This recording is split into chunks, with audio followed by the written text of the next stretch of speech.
Assalamualaikum warahmatullahi wabarakatuh. Perkenalkan, nama saya Lailatul Saada dengan NIM 2422046. Saya dari kelas PAUD B. Di video ini saya akan menjawab pertanyaan dari Bapak dosen dari mata kuliah moderasi beragama dengan durasi waktu 20 menit. Kita langsung saja ya.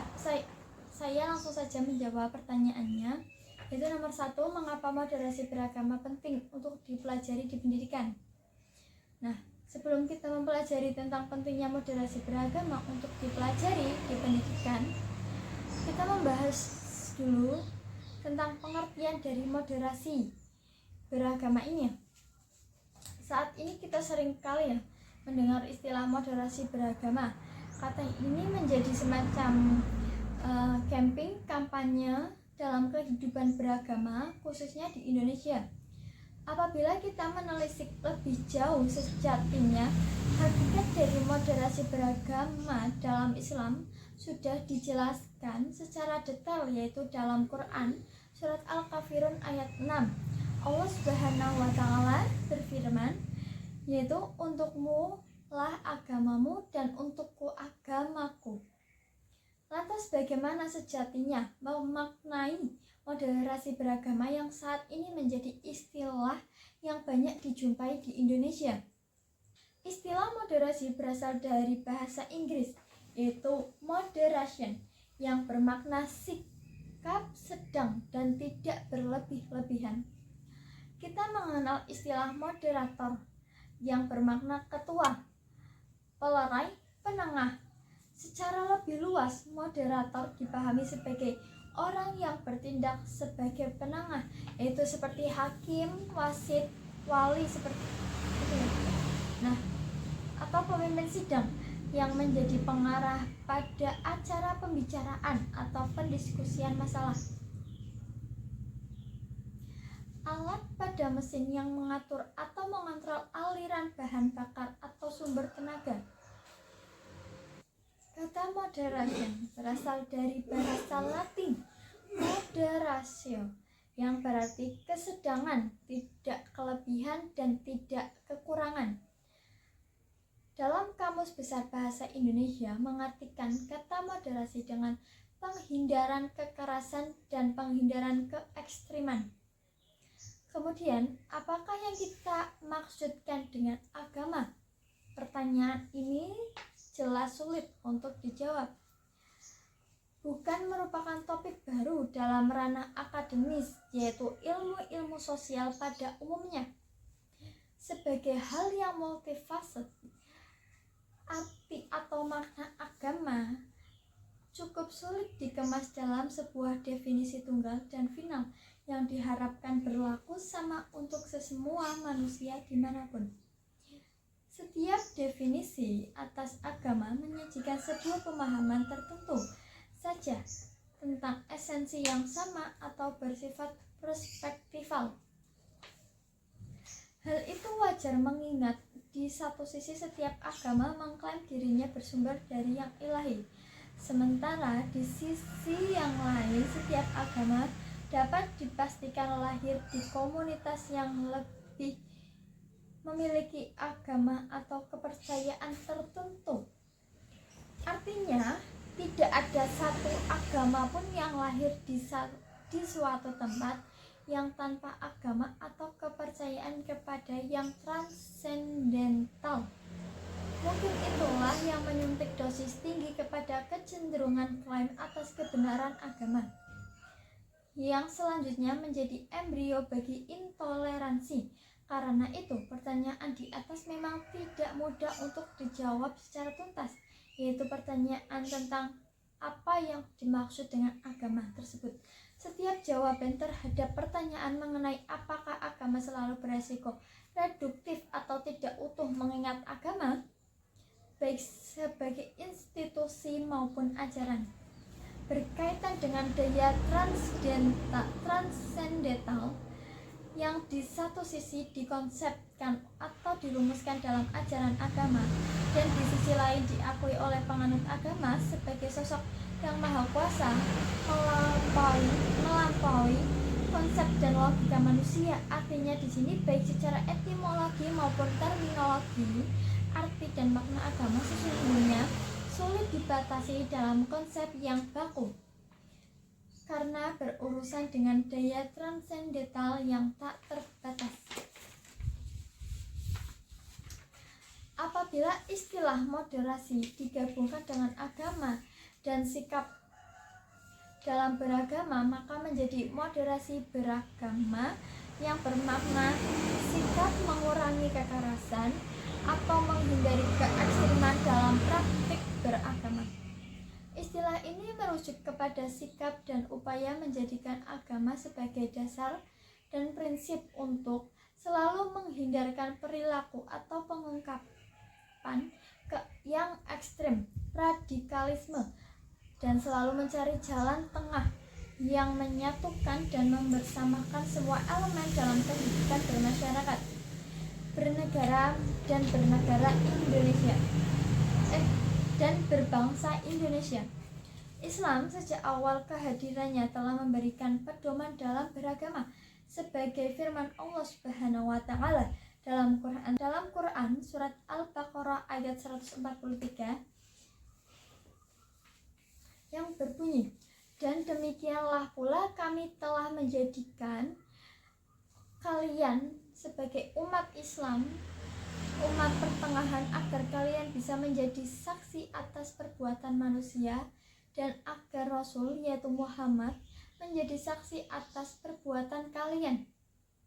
Makna dari umatan wasatan adalah umat yang pertengahan, tidak condong kalian, tidak condong kepada ekstrem kiri ataupun ekstrem kanan, yaitu berpegang teguh pada wahyu Allah Subhanahu wa taala.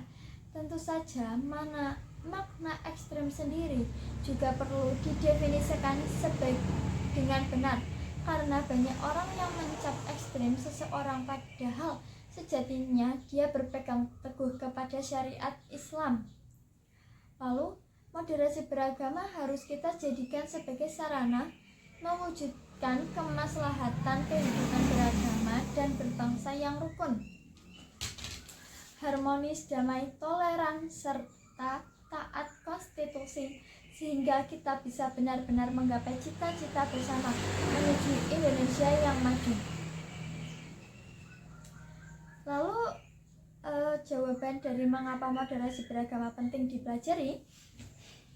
Moderasi beragama sangat diperlukan sebagai solusi agar dapat menjadi kunci penting untuk menciptakan kehidupan keagamaan yang rukun, harmonis, damai, serta keseimbangan baik dalam kehidupan pribadi, keluarga, bermasyarakat, bernegara, maupun beragama. Kita lanjut ke nomor 2. Paparkan sejarah moderasi beragama dalam mata kuliah wajib. Nah, sejarah moderasi ini sudah ada sejak zamannya Nabi Muhammad SAW. Nah, mahasiswa memiliki peranan yang sangat penting dalam moderasi beragama. Mahasiswa tidak hanya berkewajiban untuk kuliah atau membaca di perpustakaan dan belajar mengenai bidang yang diminatinya, tetapi ia juga harus ikut memberikan pikirannya untuk memperbaiki kehidupan masyarakat.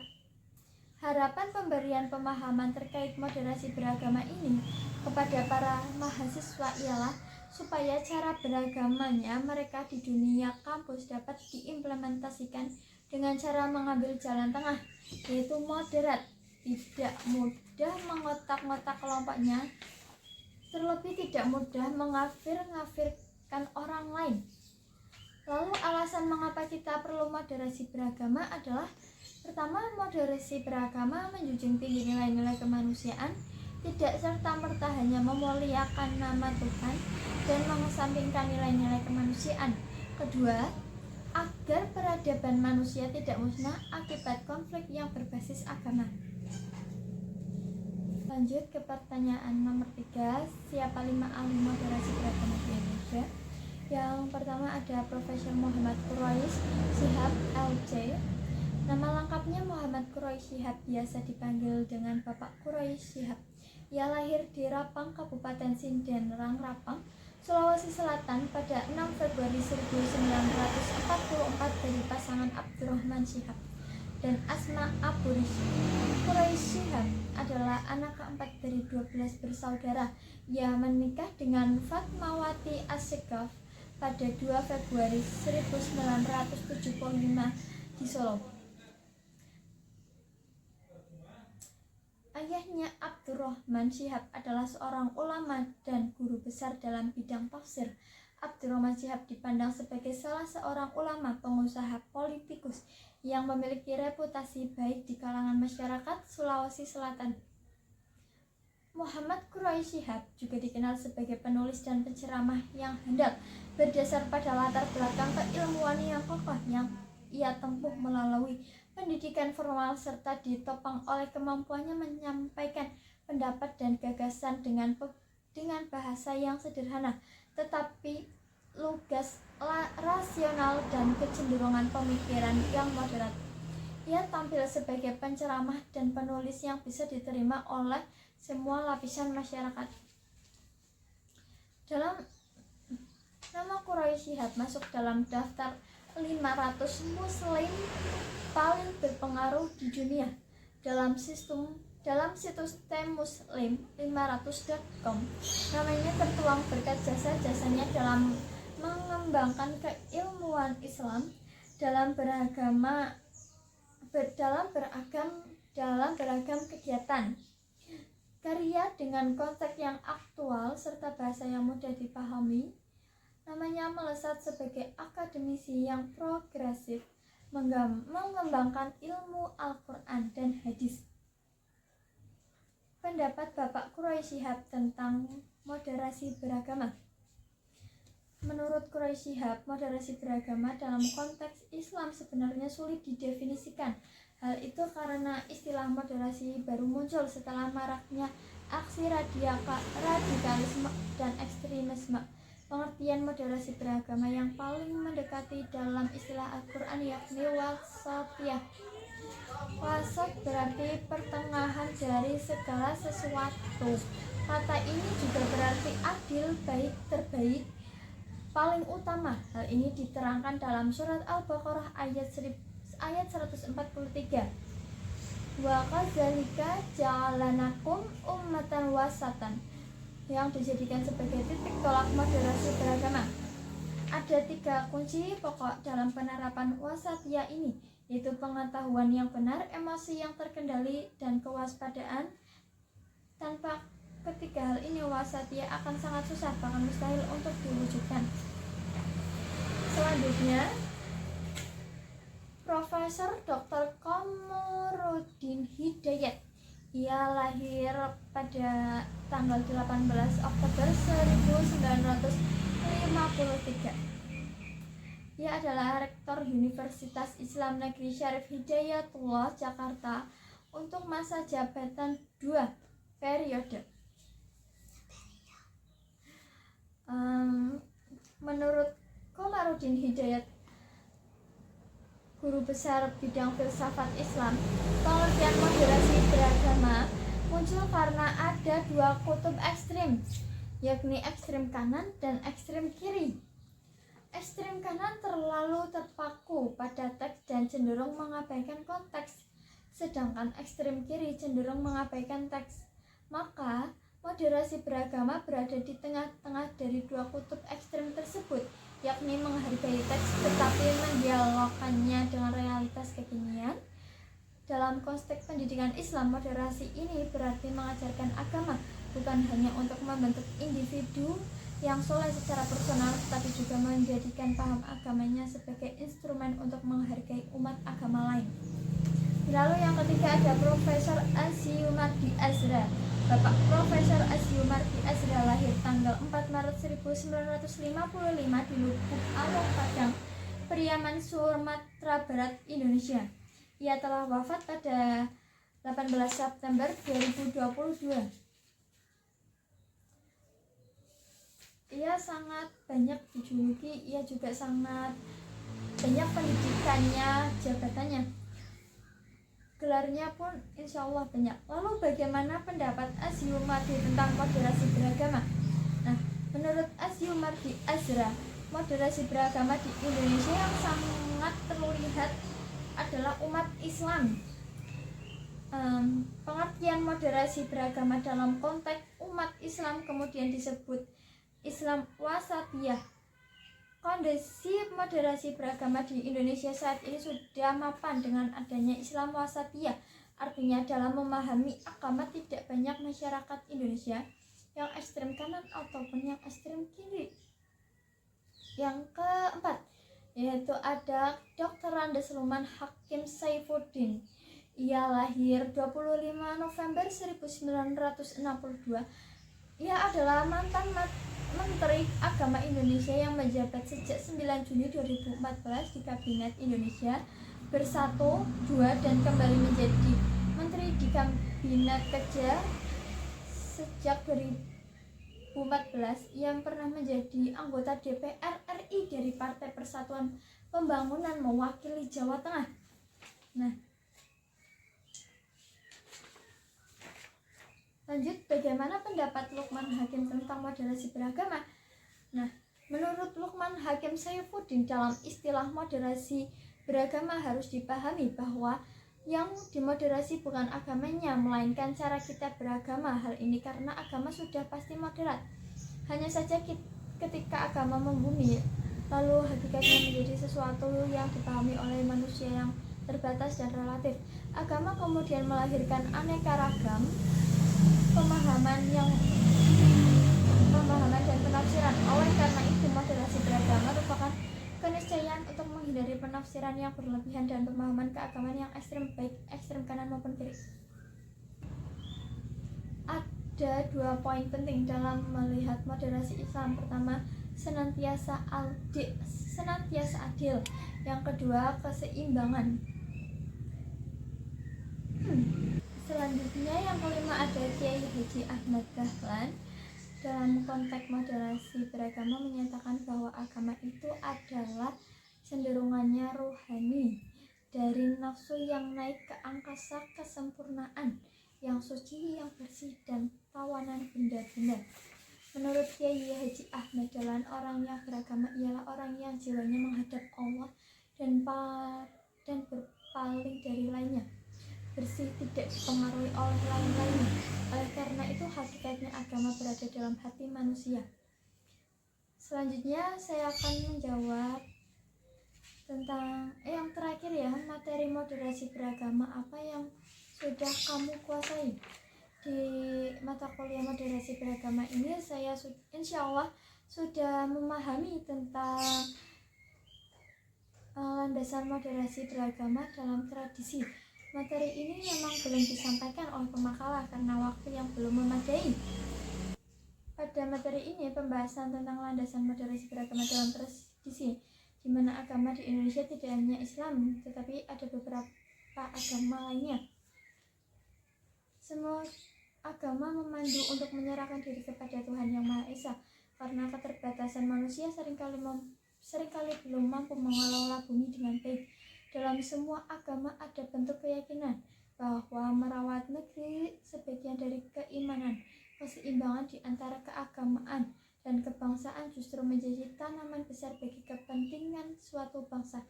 Indonesia merupakan negara multikultural, artinya mempunyai keanekaragaman budaya, suku, dan ras. Indonesia negara yang majemuk, memiliki penduduk yang banyak, wilayah yang luas, kekayaan alam yang melimpah, beserta kekayaan bahasa dan juga budaya yang begitu beragam.